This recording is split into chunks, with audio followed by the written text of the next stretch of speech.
엘리케 스탄코 브라즈는 여행가이자 작가 겸 사진가로 1880년 북아프리카를 시작으로 라틴 아메리카와 태평양의 섬들을 여행하고 중국과 인도 등 세계 곳곳을 여행했습니다. 1901년 1월 중국을 여행하고 돌아가는 길에 한국, 시베리아, 러시아 등을 거쳐갔는데 서울에는 4월 말에 왔다가 5월 말에 일본으로 떠났습니다. 그러니까 브라즈가 남긴 서울 사진은 대부분 1901년 5월의 모습이 되겠네요.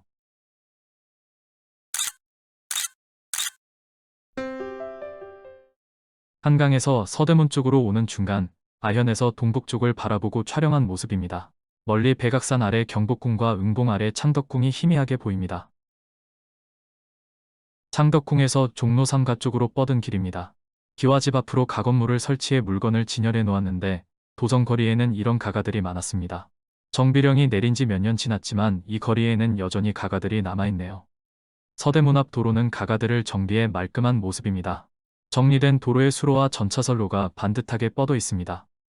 전신주 수리 장면을 사람들이 신기한 듯 바라보고 있습니다. 전차에 전력을 공급하는 전신주를 수리하고 있고 전기회사 관계자인 듯 서양인도 보입니다. 전기 자체가 생소했던 시절이니 진기한 구경거리였을 것 같네요. 전기를 생산하는 발전소와 전차차 고지는 동대문 바로 앞에 있었습니다. 종로를 따라 전신주와 전차선로가 나란히 놓여 있습니다. 동대문 밖에 있는 관우장군 사당 동묘입니다. 지금은 이 앞에 벼룩시장이 크게 형성되어 있지요. 동묘 안쪽의 옛 모습을 보여주는 사진입니다. 지금과는 달리 정문 안쪽에 다시 담이 있고 내산문을 지나 관우를 모신 정전이 보입니다. 단발령이 시행된 지 얼마 되지 않았지만 머리를 짧게 자른 아이들이 꽤 많이 보이네요. 보신각에 달려있는 가로등은 1900년 4월에 전차 야간 운행을 위해 설치된 겁니다. 전차가 다니는 종각 앞에서 땔감 장수들이 손님을 기다리고 있습니다. 종각과 육조거리에는 늘 땔감 시장이 서곤 했지요. 이 사람들은 전차를 기다리는 걸까요? 양산을 쓴 사람도 있고 생선을 든 사람도 보입니다. 체코 국립박물관 사진 설명에는 이 소년을 중국인이라고 했는데 아마도 댕기머리를 변발과 혼동한 모양입니다. 종로와 남대문로가 만나는 모퉁이의 거리 풍경입니다. 모퉁이 집은 마방처럼 보입니다. 한창 정비 중인 이 길은 현재의 소공로입니다. 고종이 경운궁에 머물고 그 건너편 소공동에 환구단이 세워지자 두 곳 사이의 도로가 닦이고 일대가 정비되었습니다. 선교사이자 의사인 윌리엄 스크랜튼이 남대문 근처에 세운 상동교회입니다. 1900년 붉은 벽돌 건물로 완공한 이 건물은 6.25 전쟁 때 파괴되었고 현재의 건물은 70년대에 다시 세운 것입니다. 미국 선교회에서 운영하는 병원 계단에 사람들이 서 있습니다. 상동교회를 설립한 스크랜튼이 운영하는 병원으로 추정됩니다. 공개적인 선교 활동이 어려웠던 초기의 선교사들은 의료활동이나 교육사업을 했지요. 정동의 이화학당으로 보이는 곳에서 여학생들이 수업을 하고 있습니다. 사진 촬영을 위해 마당에서 포즈를 취한 것으로 보입니다. 여학생들이 수혜를 배우는 이 사진도 촬영을 위해 마당에서 포즈를 취한 것 같습니다. 이화학당 안에 있던 보구여관으로 추정되는 사진입니다. 보구여관은 이화학당 설립자인 메리 스크랜튼이 세운 여성 전용 병원입니다. 보구여관에서는 환자 치료는 물론이고 여성 의료 인력을 길러내는 일도 했습니다. 영국 출신 호주인 선교사 진 페리가 운영하던 고아원입니다. 진 페리는 1891년 부산에서 처음 활동을 시작했고 서울에서 빈민 어린이들을 돌보는 사업을 했습니다.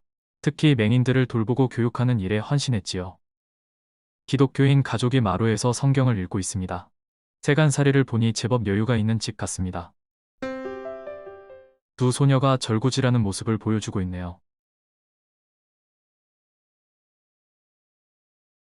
승려들이 법당 앞에서 포즈를 취했습니다. 이 법당은 혹시 지장전일까요? 유럽인인 브라즈의 눈에는 아시아의 불교 사찰이 꽤 이색적이었을 것 같습니다. 여성들이 외출할 때 쓰개치마나 장옷으로 가리고 다니는 것도 퍽 인상적이었던 모양입니다. 어린 소녀가 쓰개치마를 써보았는데 온몸을 뒤덮었네요. 건어물 가게 주인이 색안경에 담뱃대를 문 채 포즈를 취했고 주변 사람들이 신기한 듯 카메라를 쳐다보고 있습니다. 구경꾼 중에 닭장수가 있었던 걸까요? 닭장수들이 지고 다니는 닭장 모양 지게가 보입니다. 정신을 집중해 시위를 당기는 활쏘기는 무예를 익히는 사람뿐 아니라 글 읽는 선비들 역시 익혀야 할 중요한 덕목이었습니다. 황학정은 현재 사직공원 안에 있는데 원래는 경희궁 안에 있었습니다. 일제강점기에 경희궁이 헐려나갈 때 현재의 자리로 옮겨오게 되었죠. 9살밖에 안 된 어린 소년인데 이미 혼례를 치르고 상투를 틀었습니다. 신부는 7살이었다고 하네요. 조혼이 패습이라는 인식이 생겨났고 가보개혁 때 남자 20세 여자 16세로 혼인연령을 제한했지만 조혼 풍습은 좀처럼 고쳐지지 않았습니다. 신부는 한껏 치장을 했고 화동까지 있지만 초래상도 없고 구경꾼도 보이지 않습니다. 아무래도 연출사진 같지요. 같은 장소에서 상복 입은 여인들을 찍었습니다. 이 사진 역시 한국의 풍습을 찍기 위해 연출한 것으로 보입니다. 전신주와 전차선로가 나란히 달리는 길에 상여를 진 사람들이 지나고 있습니다. 그런데 옷차림이 평상복인 걸로 보아 이 사진 역시 연출된 걸 수 있겠네요. 아관 파천 이후 방치된 듯 근정전 뜰의 풀이 멋대로 자라고 있습니다. 아직 잎이 자라지 않았지만 여름에는 연꽃이 가득 피어날 것 같습니다. 경회로 옛 사진 중에는 연꽃이 무성한 모습이 종종 있습니다. 사진 오른쪽에 강령전으로 가는 문이 보입니다. 경회로와 강령전 사이 통로입니다. 왼쪽에 새 문이 경회로 가는 길이고 소년들이 기대 있는 문으로 들어가면 강령전입니다. 통로 끝에 있는 문을 지나면 향원정이 있는 후원 쪽으로 가게 됩니다. 경회로 담장은 일제강점기에 헐렸다가 지금은 복원되어 있습니다. 을미사변이 일어났던 건천궁 옥호로입니다. 건천궁은 고종이 휴식을 위해 경복궁 후원의 사대부 저택처럼 지은 공간입니다. 옥호로는 왕비 처소인 곤영합의 부속 건물입니다. 건천궁에서 향원정으로 건너가는 취향교입니다. 향원정 북쪽에 있던 취향교는 지금 터만 남아있고 남쪽에 다른 다리가 놓여 있습니다. 경복궁 후문인 신무문에서 안쪽으로 바라본 모습입니다. 왼쪽 담장 너머는 고종 서재인 지복제입니다. 농수정은 연경당 안에서도 가장 깊숙한 곳에 있는 정자입니다. 연경당은 효명세자가 순조와 순원왕후를 위해 창덕궁 후원에 지은 집으로 사대부 저택 형식을 하고 있습니다. 헌종이 서재 겸 사랑채로 지은 낙선제입니다. 대한제국 마지막 황태자비 이방자 여사가 말년을 보냈던 곳이지요. 창경궁 통명전이 방치되어 폐허 같은 모습입니다. 왕조시대라면 가장 화려하고 위험 있어야 할 궁궐이 방치된 모습에 씁쓸한 마음이 드네요.